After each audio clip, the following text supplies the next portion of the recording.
Hey, it's your favorite Bible reader, Proverbs 31 Mom. And today we're reading the first chapter in the book of Exodus. Picking up where we left off, Joseph and his whole lineage of brothers have died out.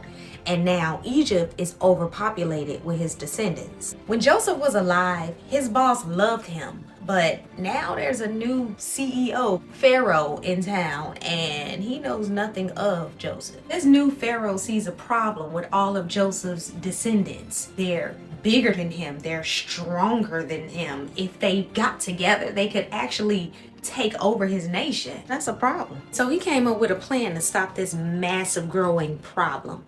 Hit him at the root, kill all of the baby boys. Is it me, or is the enemy still working that same plan today? And so he hires 2 midwives to kill all of the baby boys and let the girls live.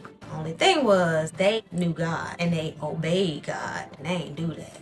You see, there's a double blessing in this. 1, God keeps his promise. He still takes care of them in spite of this dumb Pharaoh adding more harsh labor-intensive work. They only grew stronger because that's how you work a muscle, you idiot. And they grew in number. And everything that Pharaoh intended to happen, the complete opposite happened because God had his hand on them. The second blessing came to the midwives. Not only did the king not kill them, which that's just what they did back in the day if you ever disobeyed a king, but instead God blessed the midwives with their own families. And I'm positive that's because of their obedience. Some old life and death type of obedience, and I don't even know if my faith is that strong, but God definitely honors it.